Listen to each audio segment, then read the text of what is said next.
پاکستان کی تاریخ کا ایک ایسا باب جو اکثر چھپایا جاتا ہے وہ ہے ہیرا منڈی، وہ علاقہ جو بظاہر بدنام تھا مگر اصل میں معاشرتی توازن کا ایک تلخ مگر ضروری جزو۔ جب جنرل ضیاء الحق نے اسلام کے نام پر اس علاقے کو بند کیا تو صرف دروازے ہی بند نہیں ہوئے، ایک پورا نظام، ایک تہذیب، ایک حد بندی ختم ہو گئی۔ آج ہم جہاں کھڑے ہیں وہاں ہیرا منڈی نہیں، مگر ہر گھر میں ایک ورچوئل ہیرا منڈی ہے۔ ہیرا منڈی صرف جسم فروشی کا مرکز نہیں تھا، یہ برصغیر کی ثقافتی تاریخ، رقص و موسیقی، کلاسیکی فنون اور سماجی ارتقاء کا عکاس مرکز بھی تھا۔ یہاں کی خواتین طوائف تھیں مگر ان میں سے کئی ادب، شاعری، موسیقی اور تہذیب کی مربی تھیں۔ شاعر، نواب، امیر زادے اور فن کے شوقین یہاں صرف جسمانی لذت کے لیے نہیں، فکر و فنی غذا کے لیے آتے تھے۔ 1977 میں ضیاء الحق نے مارشل لا نافذ کیا اور اسلامائزیشن کے نام پر پاکستانی معاشرے کی جڑیں ہلانا شروع کر دی۔ ہیرا منڈی کو فحاشی کا مرکز قرار دے کر بند کرنا محض ایک علاماتی اقدام نہیں تھا، بلکہ اس کے پیچھے ایک پورا نظریہ تھا۔ سماجی منافقت کو ادارہ جاتی شکل دینا۔ انہوں نے فحاشی کو ختم کرنے کا دعویٰ کیا، لیکن VCR کلچر، خفیہ فلمیں، چھپ چھپ کر بازاروں میں بکتی ننگی کیسٹیں اور اسلامی ریاست کے نام پر جنسی جبر کو فروغ ملا۔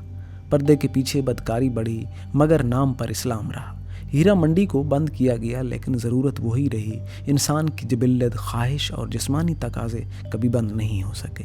فرق صرف اتنا تھا کہ پہلے یہ سب ایک مخصوص علاقے میں محدود تھا، سماجی نگرانی کے تحت۔ اب یہ ہر گھر میں انٹرنیٹ، کیمرہ اور ایپس کے ذریعے داخل ہو گیا۔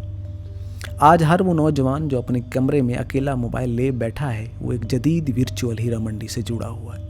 صرف فرق یہ ہے کہ اب پردہ ظاہری نہیں، اندرونی ختم ہو گیا ہے۔ ایک کھوئی ہوئی نسل، آج کی نوجوان نسل جسے جن زی کہتے ہیں، وہ ایک ایسی دنیا میں پروان چڑھ رہی ہے جہاں ہر چیز صرف ایک کلک پر ہے۔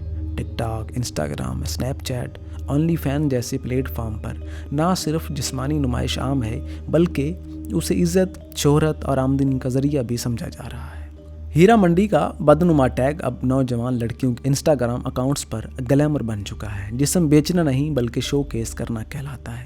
نوجوان لڑکے مینٹل ڈپریشن، پورن ایڈکشن اور جنسی الجھنوں کا شکار ہو چکے ہیں۔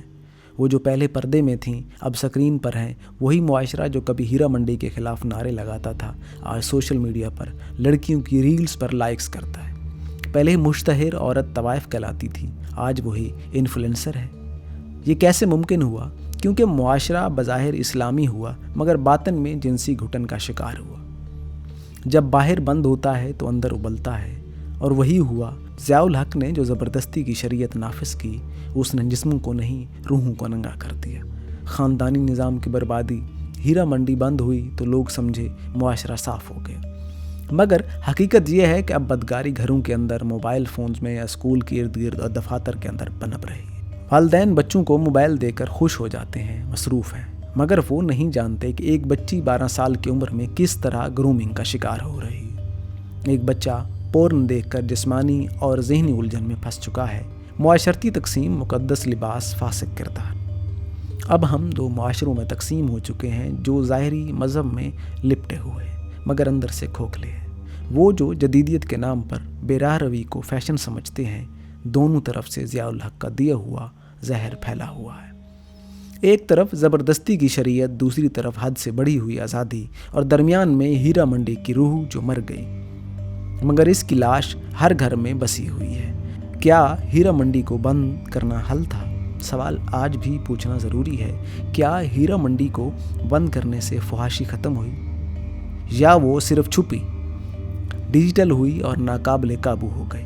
مغربی دنیا میں ریڈ لائٹ ایریاز آج بھی موجود ہیں، مگر سماج کا توازن بگڑتا نہیں۔ وہاں بدکاری کو قانون کے دائرے میں لا کر حد بندی کی گئی ہے، جبکہ ہمارے ہاں منافقت کے پردے میں بدکاری کو ہر کمرے میں لاک کر دیا گیا۔ حل کیا ہے؟ جنسی تعلیم۔ ہمیں بچوں کو چھپانے کی بجائے جسمانی اور ذہنی اخلاقی تربیت دینی ہوگی۔ ریاستی دوگلے پن کا خاتمہ۔ جو قانون سب پر لاگو ہو وہی قانون قابل احترام ہوتا ہے۔ سچ کو تسلیم کرنا۔ ہمیں ماننا ہوگا کہ ہیرا منڈی کو بند کرنے سے بدکاری ختم نہیں ہوئی بلکہ زیادہ خطرناک شکل اختیار کر گئی۔ ڈیجیٹل حدود۔ انٹرنیٹ پر آزادی کے نام پر فحاشی کی پرورش کو روکا جائے اور والدین کو ٹیکنالوجی کی آگاہی دی جائے۔ بندش نہیں، زخم بڑھایا، علاج نہیں کیا۔ جنرل ضیاء الحق نے جو بندش ہیرا منڈی پر لگائی وہ دراصل ایک پورے سماجی نظام کی جڑ کاٹنے کے مترادف تھی۔ آج ہم اس بندش کا خمیازہ بھگت رہے ہیں۔ بکھرے خاندان، تباہ حال نوجوان اور کھوکھلے عقائد۔ ہیرا منڈی ختم ہوئی، مگر اس کی جگہ سوشل میڈیا، چھپے کیمرے اور ڈیجیٹل برہنگی لے آئی۔ ہم نے بدکاری کا منبع نہیں بدلا، صرف اس کا ذریعہ بدل دیا، اور آج کی جن زی اس خالی پن، الجھن اور بے راہ روی کا شکار ہے۔